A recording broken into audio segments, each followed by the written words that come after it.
Hello, je te retrouve aujourd'hui pour te faire une vidéo où je te résume un petit peu les projets que j'ai en cours actuellement en crochet et tricot. Pour ceux qui me connaissent pas, ça va être une découverte du coup de projets en cours. Pour ceux qui me connaissent, sur Instagram je vous ai déjà partagé plus ou moins l'avancée de certains projets. Et au moins ça permet de faire un peu une mise à jour sur ce qui est pas encore fini et sur le temps un peu que prend des projets, parce que c'est vrai qu'il y a des projets, moi personnellement la première, je suis pas mal de gens sur Instagram et j'ai l'impression que leurs projets sont faits comme ça en 5 minutes et je trouve ça fou. Du coup moi personnellement mes projets me prennent énormément de temps de création, donc du coup ça permet aussi de montrer les heures de travail qu'il y a aussi derrière chaque création. Pour commencer, je vais plutôt vous montrer en premier le tricot, qui du coup est pas un projet que j'aurais fait habituellement parce que là je le fais pour quelqu'un, et parce que aussi le tricot, maintenant que j'en ai fait un petit peu dans le passé, c'est pas forcément ce que je préfère finalement. Je suis en train de faire une écharpe, j'en ai fait une pour moi en fait il y a quelques années. Elle ressemble à ceci, que je plie en deux pour avoir un double manchot.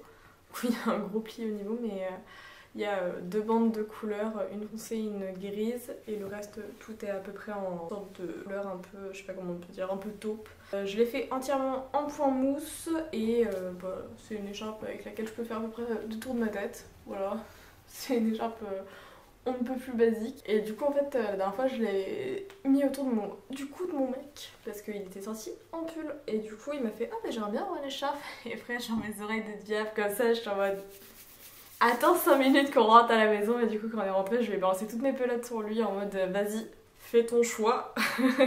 Et du coup il est parti sur un camailleux de bleu, et on a pris aussi une couleur un peu pour couper, on a pris une sorte de blanc cassé pour couper tout ça. Du coup, voilà un petit peu où on en est. C'est pareil que l'autre écharpe, c'est du point mousse. Je lui ai proposé de faire un autre point, mais il a choisi ça, ce qui m'arrange, parce que vu que j'aime pas spécialement le tricot, je vous cache pas que le point mousse, c'est le même mouvement, dans le même sens, toujours et toujours et toujours. C'est très long, mais au moins je peux le faire très proprement. Donc je me suis un peu attelée à avoir vraiment des points le plus réguliers possible. Du coup, voilà. Pour que vous puissiez vous rendre compte, là ce projet, fin deuxième, début troisième semaine de création dessus, sachant que je fais aussi d'autres projets, sachant que je ne fais pas ça tous les jours parce que j'ai un travail comme beaucoup de monde. Du coup voilà, j'en suis là. Je tricote avec des aiguilles de 4, donc voilà, si jamais, voilà, des aiguilles de 4. Je ne sais pas si ça a une influence pour vous, et je fais avec des aiguilles en métal, si jamais, car je trouve que la laine glisse mieux. Voilà, je suis très pressée de finir ce projet. J'ai envie de le finir avant Noël pour lui, sachant qu'aujourd'hui nous sommes le 2 décembre, donc il me reste 23 jours pour terminer. Ça va avancer tranquillement, mais ce sera fini pour les fêtes. Sinon, j'ai deux autres projets en cours, dont un qui est un projet très long que j'ai depuis plus d'1 an. Je l'ai abandonné un petit peu l'été et je l'ai repris plus tard. Ce projet, c'est un plaid, voilà. Donc vraiment pour l'instant, il me couvre plutôt bien, je vous cache pas. Je sais qu'il vous plaît ce plaid sur Instagram, vraiment, genre j'ai vu à chaque fois que je le montre qu'il y a un petit bout de ce plaid, on me demande si je l'ai fini, etc. Pour l'instant je le continue, je sais pas quand est-ce que je le finirai. Je vous cache pas que pour l'instant l'objectif à peu près c'est qu'il me couvre moi et mon mec sur le canapé. Je suis peut-être un peu ambitieuse. Je fais plus ou moins des sortes de rappels. Tous les 6 couleurs je fais une blanche. Je pense peut-être faire encore 12 couleurs. Je pense que ça fera déjà une bonne bande comme ça.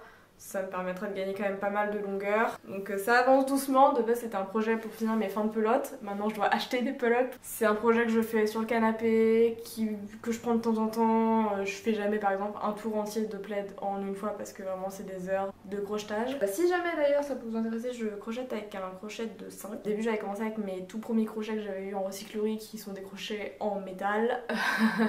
J'ai mal aux doigts, du coup j'ai investi dans ceux de chez Sostrengren. Voilà, c'est des crochets un peu plus basiques avec un petit embout en silicone. Quand vous commencez, je pense que c'est cool d'avoir un petit lot tout con qu'on te prête ou que tu achètes à voilà, genre en recyclerie ou là où tu peux le trouver pour tester un petit peu ce qui te plaît le plus. Moi je me rends compte avec le temps que je commence à avoir envie de crocheter de plus en plus petit. J'avais acheté le 5, j'ai acheté le 4 que les deux je les ponce, et il n'y a pas longtemps j'ai acheté un 3,5. Du coup j'ai envie de tester de faire des tout petits projets au crochet.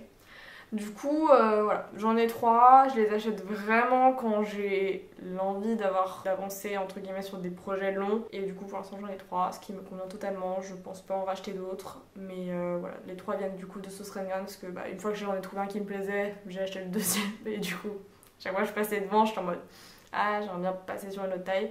Du coup j'ai pas encore fait de crochet en 3-5 parce que c'est le dernier que j'ai acheté il y a pas longtemps. J'ai envie, donc prochain projet crochet, il y a de bonnes chances que je parte là-dessus parce que très souvent je me rends compte aussi que toutes les pelotes que je trouve en recyclerie, très souvent je les double. C'est on ne peut plus chiant étant donné que je prends des pelotes en recyclerie, je choisis pas forcément la taille, etc. Bref, tout ça pour dire que je me rends compte que par rapport à ce que je trouve, j'aurais besoin de crochets plus petits pour mes projets. Dernier projet en cours qui, je pense, pour ceux qui me suivent sur Instagram, vous deviez le penser terminé parce que je l'avais commencé et quasiment fini et je suis revenue en arrière. Il y a 2 ans de ça, j'avais fait un petit top avec des petits crochets granits, genre hyper cute que tu vois totalement sur Pinterest, qui te donne trop envie. Sauf que tu le portes pas en fait, ce genre de petit accessoire, et j'ai vite compris qu'en fait ces petits carrés que je trouvais hyper jolis au niveau des mélanges de couleurs, du coup je les ai upcyclés, donc j'ai tout décousu le projet. Du coup j'ai fait un petit tour en blanc en plus sur chacun de mes carrés, sachant qu'il y a une vingtaine de carrés, voilà. Du coup à chaque fois j'ai rajouté un tour en blanc pour du coup avoir plus de matière. Et j'ai commencé à faire une sorte de plastron pour un pull sans manches. Du coup avec des petits carrés, et je comptais du coup faire des détails au niveau de l'emmanchure, du bas et du coup du col. Sauf que j'ai commencé à le faire, il y a une magnifique photo de moi en mode un peu serré, et en fait je me suis rendu compte que c'était trop serré. Du coup je suis en train de refaire une autre ligne de blanc pour qu'il soit plus large et qu'il maille finalement, parce que c'est ça d'être un peu bête et de ne pas prendre ses mesures. Donc faites pas comme moi si jamais vous avez des projets. Après moi c'est aussi parce que j'ai pas suivi de patron ou quoi, je me suis dit que j'allais les réutiliser, donc j'ai juste vu une image. Je vous mets l'arrobase de la créatrice si je l'ai pas déjà mis, je l'ai plus en tête. Mais j'avais vu cette photo sur Pinterest et je me disais que c'était une bonne idée pour utiliser mes petits carrés. Sachant que j'ai aussi un sac pareil avec des petits carrés et que j'ai pas utilisé, donc j'ai encore des carrés à réutiliser. L'avantage c'est que les petits carrés, tu peux faire un peu ce que tu veux. C'est vraiment mon 3e projet qui est en cours. Combien de projets en crochet qui sont la prunelle de mes yeux parce qu'il y a les 40-50 heures dedans, mais que j'utilise pas en fait, parce que soit trop extravagant, soit mal fini, hein, parce que quand t'apprends tu fais pas forcément les choses bien au début, etc. Ce qui fait qu'aujourd'hui je me retrouve avec pas mal de petits bouts de laine sur les bras à avoir envie de les réutiliser et de les faire à mon goût. Et ce qui est cool aussi, c'est que je me rends compte qu'avec les années j'utilise mes créations. J'ai fait un pull, je le porte, j'ai fait des mitaines, je les porte. J'ai un bonnet, je le porte pas, il va falloir que je le défasse. Donc ça aussi c'est le seul avantage, c'est que je réutilise ce que j'ai pas forcément du coup porté. C'est le seul avantage comparé à la couture où quand ta pièce elle est créée, tu peux recouper dedans, refaire des choses. Alors que là, au pire tu refais une pelote, il y a toujours moyen de refaire un truc après. Genre là j'ai un plaid avec les besoins d'avoir beaucoup de pelotes. Ça sera à réutiliser, j'ai pas trop de doute là-dessus, donc c'est pour ça que je préfère cette activité, parce que tu finis un projet, il ne te plaît pas, tu le défais, t'as pas perdu de matière première à part le fait de devoir faire des nœuds au pire. Un peu moins culpabilisant que la couture qui, elle, quand tu apprends, c'est forcément moche. Je suis désolée, mais moi j'ai peut-être pas appris avec des patrons. Et du coup je faisais des trucs trop moches, faut se le dire. Moi j'ai ma petite pochette d'accessoires tricot crochet d'ailleurs. Et je voulais juste vous donner un tips.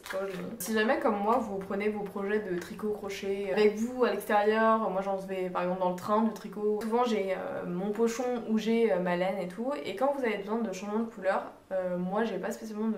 Moi j'aime pas me balader avec des ciseaux, genre je sais pas, j'aime pas me balader avec des ciseaux dans le transport, etc. Du coup j'ai un coupe-ongle, c'est devenu un coupe-ongle pour la laine, hein, pour moi, hein. Mais en tout cas voilà, si jamais vous êtes plus à l'aise d'avoir un outil comme ça,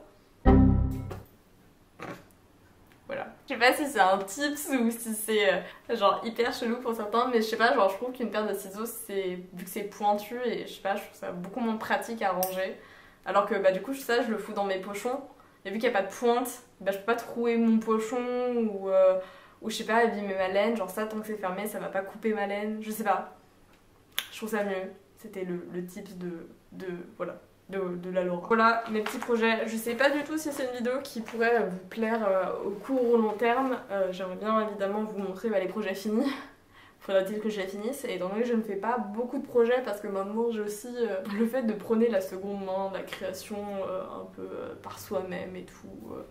En fait le truc c'est qu'au bout d'un moment, une fois que t'as fait 1001 projets de couture qui sont moches et qu'en fait tu portes pas, je vous cache pas que du coup je suis un peu démotivée sur le fait de faire pour faire. On le voit sur Instagram et il y en a, ça se voit, c'est pas fini. Et genre je me dis à chaque fois, c'est dommage au lieu de...